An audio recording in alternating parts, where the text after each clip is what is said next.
So I think we are live. Hello, hello. Greeting you. This is Dana Gita from Switzerland, and I'm having a guest here. I'm greeting Julie Fairhurst from British Columbia, Canada. She said just before that it's near Vancouver. Welcome, welcome, Julie. So great to have Thank you you. here. Thank you so much. I appreciate you having me. We are together, bonded together for life now, because Yes, we are. Julie has invited many women. How many are we actually, Julie? Tell me. Well, we're 14 and or 12 in this group. So Beautiful. I think we're about, I think we're 34 in total so far. Wow. So we Yeah. are 14 people, women, who were able to collaborate with Julie in a book project. So that's your third book. And Yes. as far as I know, all of these books are called, da-da, would you tell us the name, please? Yes. It's women like me. Women like me, women Women like like me. you, Yes. human like us all, but Women women like like. all of us. Yeah. So that's why I'm just jokingly saying we are connected, because I was now lucky to be part of the third book, and we have a beautiful subtitle. Would you like to share the subtitle? Yes, it's stories of resilience and courage. And that's what we all need, right? And let's be Yes. honest, if we have lived a little bit of life, we must have had resilience and courage to come so far, correct? Absolutely. Yes, for sure. Julie, can you please tell me, is this courageous for you to do this publishing of books? How did you come about doing it? Well, I never thought in a million years that I would be publishing books and having collaborating authors. I never. So my background is in real estate, and so for the last 30 years, it was 30 years in February. I've been a real estate agent, but I'm getting to the point where I'm winding down a little bit in my career. I still love it, and I'm still a full-time agent working away, but eventually I'll be doing something else. And so I've been snooping around for since about 2016 of what all you ladies do online out there, and I've dabbled in a little bit here and there. And then I did take a program for writing a book, and so then I started writing some real estate books to help agents, and those are on Amazon as well, to help agents who are in the business that maybe need a little bit of encouragement or some enlightenment from someone who's been around for 30 years. And then I started doing a lot of thinking and some soul searching, and I've had a really not so great upbringing, myself and my siblings. It was pretty nasty. And my mom was quite wounded all her life. She was in her early 30s. She was in a car accident, and she was driving, and her best friend was killed. They were drinking. They were coming from a nightclub, and sideswiped a semi on the side of the road, and she died. And I always say that, my mom died that night as well, and she never recovered, and she went spiraled downhill for the rest of her life. She passed away about 3 years ago, and she had a terrible life. And I know why. She didn't think she was worthy because of what had happened.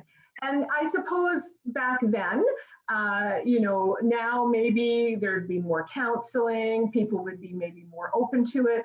But back then, there wasn't really much. And so she kept it inside of herself, never talked about it. But she also, it affected her badly. And I can honestly say that the last time I remember my mom ever hugging me was when I was 10 years old. And I think she felt just because her friend had 3 girls, now those girls don't have a mother. So it was a horrible situation all around. But my mom never dealt with it, and because she didn't deal with it, it affected a lot of my siblings. I have some siblings that are addicted to drugs. I have a niece that's 24 years old that died of an overdose 2 years ago. And and so I just thought, how many of us are holding stuff inside of us that's just eating away at us, and eating away at our mental abilities, our ability to have our best life, our ability to be a good parent. And I think what also people don't realize is that it affects everyone around you, right? It's a trickle effect. And so really that's what got me started. And it was around the time that my niece passed away that I thought, like, really, I'm getting ticked off about all of this. And this is sad, and something needs to be done. So that's what really motivated me and spurred me on to write to collaborate with other ladies for the books. And I just so strongly feel that by keeping our secrets and keeping, shameful events, or those kinds of things, the guilt, oh my gosh. Mm-hmm. And pain, yeah, it's just, it eats you away, and when it eats away at you, it eats away at everyone around you. And so That if is we very, very personal what you're saying here. yeah, so if we can get it out, and so that was my purpose, because I believe that if we can just get it out, then and imagine you're telling your story to the world, because the book's out there. I've had people in India, as far away as India, buying my real estate books. So we don't know where all our books are going to go, but they're going to go to people around the world that really need to hear those stories. And so my hope was that as the writers wrote their stories, there would be a healing for them, because they're getting their story out of their body and onto paper and into a book. And then they are pretty courageous, because they're now sharing these stories that maybe they were hiding from themselves even. Now they're sharing them with the world, and with other women that hopefully will read them and gain some courage and maybe change their life and as well. So that's it in a nutshell. Well, I can definitely support that. And in a way, when you start writing this, you already must have come out of it to a certain extent. Otherwise, you wouldn't be able to write. So Absolutely. we were discussing that with some of the friends yesterday in an interview. We already went a path, and now we're starting to write about it. And in my case, for example, I had new insights while I was writing it. I worked on that stuff for a long time, because exactly in my story, I tell how my voice became actually my healer. And that's the story. I was shut up, I was silenced, I silenced myself because I thought I'm no one. And then my own voice became sort of my healer, my transformational tool. So in a way, I had undergone that process of healing to a great extent, but it's never really finished. There's so much more, and so much more subtlety. And I remember you and I, we once had a talk about my story, and I had an inspiration, again, something that went deeper. Yes. So the Yeah. whole process is a healing again and again. And I'm so touched, because people, it's not about getting to know me, it's about getting to know them. And maybe Yes. if they Yeah. have a resonance to something that I'm talking about, well, that will stay, even if they don't consciously register it. That'll stay, that'll do something, because Yes. we are energetic beings. We pick up everything that is given to us, as just as you said. Yeah. So also the positive, correct? Mm-hmm. Yeah. And I listened to you ladies talk the other day, and I loved what I'm not sure. I think it was you who said it, but to be honest, I can't remember. But when you said that holding things in takes energy. Yes. And when you can release it, Yes. wow, imagine the energy that you have to do good things. That's then the life force of creativity, right? Mm-hmm. Yes. Yeah. Yes. Yeah. And so you have read all of the stories. Can you say that they are somehow similar, different? How did you experience them? Um, I think everybody's story definitely was different. And that was one of the important things about the books, is that I don't want the books to be a theme book. So I don't want it all to be about relationships, or all to be about our mothers, or all to be about our fathers, right? I want it to be just a mixture of whatever was happening with that particular writer. And what I really like about it is that there's just so many different points of view. So, for example, Candace, who wrote in the book, Candace Wells, I loved how she wrote. I mean, everything is great, but Candace did it a little different than everybody else. And she wrote as a love letter to herself when she was 3 years old. Yeah.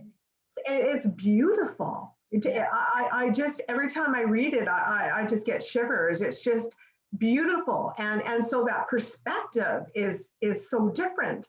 And then we have Kelly Cross, who also wrote about childhood, that she writes about more of it, more being the first person and that experience, how it happens. So, so although, there's some similarities, Uh-huh. uh, everybody writes just a little bit differently. I think that would Which be really makes nice it to read the interesting. whole book then. I'm looking Yeah, forward. yeah, Yeah, I definitely want to have a paper book because I really prefer to really feel. I'm more sensuous, kind of. Really want yes. to have it in my hand, so I'm ready to go and grab it. Well, I'm the same way. I love to be able to hold a book, and I'm a take notes, highlight person.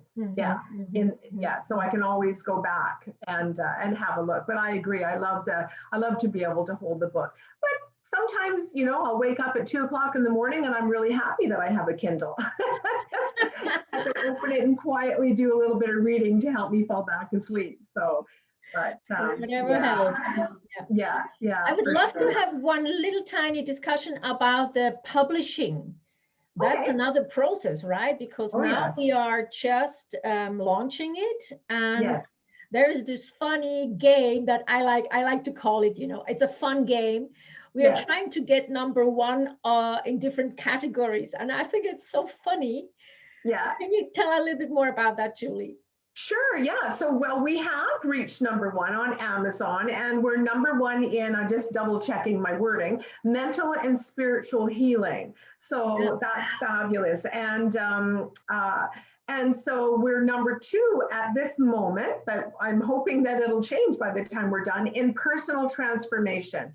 And that's the area that I really want us to get number one in, because I feel that's what this book is really about. It's about personal transformation for the writers and personal transformation for the reader, or the readers as well. So what happens is, show that how it looks. This is our book, and this is somebody's number one. So yes, tomorrow we want to be over there. we want to be on the other side. We want to be reversed. We'll get there. We'll reverse it. So, but it just it allows us an opportunity to be able to use that number one status as a promotional tool for ourselves. For me, when ladies are looking at, is she real? Is this all real? What she's talking about? Well, the fact that it's a number one status helps to determine that, yes, this is real. And also for ladies like yourself that help other people in your business. You have a business of helping. Your story is in there, and again, it's another way that's able to promote yourself, and ladies can read that, and or people that you help, and they can, you know, take right from there the type of person you are, your character, your integrity. So it does really, really help. I think that as well, there is one lady in the book, Kim Beck, and she wrote an amazing story about her little baby being born and having a very serious heart condition, was rushed for heart surgery. 2 years later, she just took him to the doctor because she was taking her other little fellow to the doctor. And the doctor's like, you need to get him over to the emergency ward immediately. And he had to have immediate heart surgery again. And then years later, she ends up with an opportunity that's just presented to her to be able to do some fundraising.